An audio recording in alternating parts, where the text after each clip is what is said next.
Bismillahirrahmanirrahim. Alhamdulillahi Rabbil Alamin wa sallallahu ala Sayyidina Muhammad wa ala alihi wa sahbihi wa salam.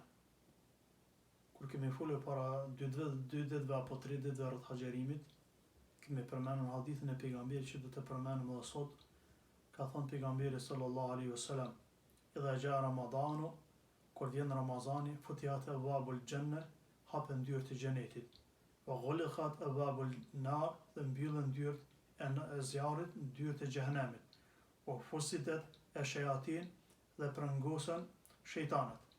Muhamedi sallallahu alaihi wasallam ka thënë: 5 gjëra ju kanë dhënë ummetit Muhamedit alayhis salam në Haxherim, që nuk i kanë dhënë popujt e mëhershëm. Ne era agjerusit. Kur agjerusi agjeron, e sidomos kur është dita e gjatë, kur punon njeriu zhek, i vjen era.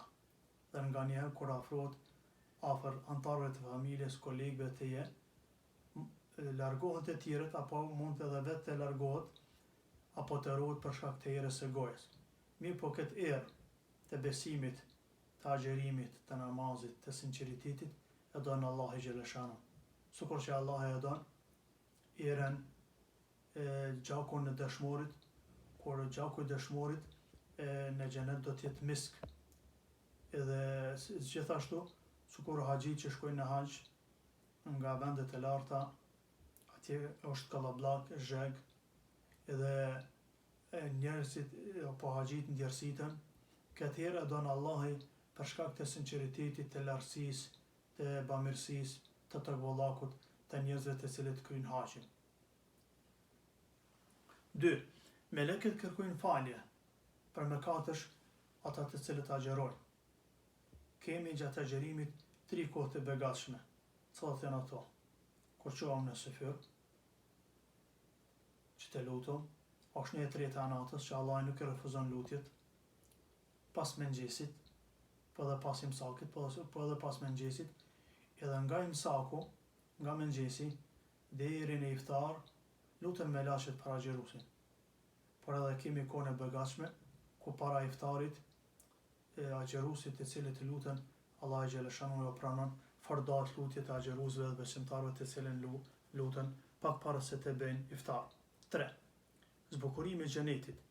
Xheneti zbukurohet me iman, me namaz, me agjerim, me veprat e mira, edhe në Ramazan edhe është Ramazanit, por në Ramazan është ma shumë për shkak se besimtarët kryjnë farze ma shumë, kryjnë obligime ma shumë, për pos namazit, kryjnë edhe agjerimin, një pjesë dërmuese e madhe dhajnë edhe zeqatin, jepë sadakatul fitri, janë me të sinqert e teje, dhe me të angazhuar. 4. Të pengurit e shejtanëve me zinxhir, që natën e Ramazanit deri në natën e Bajramit.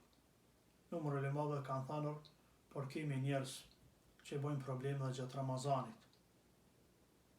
Atëherë ç'është puna e shejtanëve? Numër ulemave kanë thanur, prëngosin gjithë shejtanin. Disa kanë thanur, prëngoset shejtanët robela, apo që bojnë probleme. Dhe disa pe ulemave kanë thanë, prëngosen shejtanët ata të cilët kanë dërmend të agjerojnë, kanë dërmend të jenë të mirë gjatë Ramazanit, dhe këtyre njerëzve ju prëngon shejtanën, ndërsa të tjerët jo. Ndërsa, sipas shumicës e ulemave dhe mbas hadithit, prëngon shejtanët robelat të cilët bojnë probleme në jetën e njerëzve dhe në jetën e shejtanëve kështu me radhë. Dhe e 5. Falja e mëkateve në natën e fundit, ku Muhamedi alayhis salam thotë, punëtori duhet të paguhet para se të kryen punën e vet.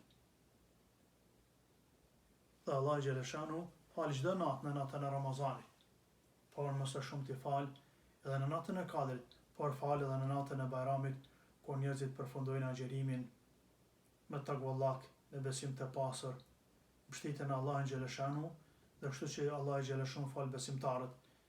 Edhe inshallah ata në të kaluarën edhe të tashme që vinë, inshallah Zoti na fal të gjithëve, amin. Ebu Huraira transmeton hadithin të cilën ka thënë pejgamberi sallallahu alaihi wasallam: "Men sama Ramadanin imanan wa ihtisaban, ghufira lahu ma taqaddama min dhanbihi." Ai që agjeron muajin e Ramazanit me besim dhe me shpresim në shpërblim, i falen mëkatet që i ka bërë më herët. Kuptohet gjënat e vogla, se gjënat e mëdha kanë kusht, do të pendohet njeriu, edhe në kushtet inshallah që një ditë për ditë do ta bëjmë një temë. 2. Gjithashtu e Buhariu transmeton hadithin që thotë se ka thënë pejgamberi sa kush fal namazin e taravis me besim dhe shpresim i falen mëkatet që është bërë më herët, transmeton Buhariu dhe Muslimi. Dhe 3. e Buhariu transmeton hadithin e pejgamberit sallallahu alajhi wasallam ku thotë ka thënë pejgamberi sallallahu alajhi wasallam kush e gjallëron natën e Kadrit me besim me shpresim të plot i falen mëkatet që i ka bërë më herët, transmeton Buhariu dhe Muslimi. Do të thotë kur njeriu e pret Ramazanin me një besim dhe një përshtytje të sinqertë. Fal taravit, kërkon natën e Lejlatul Kadrit, lutet, Allahu xhaleshanu do t'i pranon ibadetet e besimtarëve.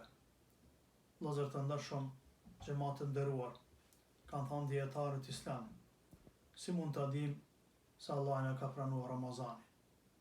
Kanë thënë një numër ulemave shumë punë e lehtë. Nëse njeriu edhe pas Ramazanit kalon në ibadete, ndoshta nuk është sikur në Ramazan atë fuqinë që ka shpirtërore, por gati e manat tempull me namaze, me agjerime nafile e teje, me Kur'an e teje, janë shenjat se Allah ja ka pranuar ibadetet gjatë Ramazanit.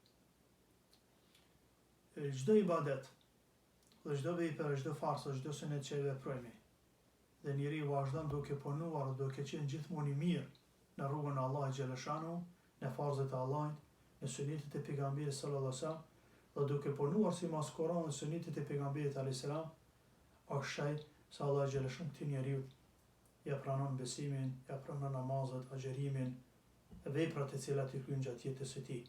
Inshallah jemi për atyre që gjithmonë kenë besimin e drejtë, krimi farzet e Allahut, krimi sunetit e pejgamberit alayhis salam, dhe jemi me pejgamberin alayhis salam në një shkallë në xhenet. Amin. Thumma amin, thumma amin, walhamdulillahi rabbil alamin.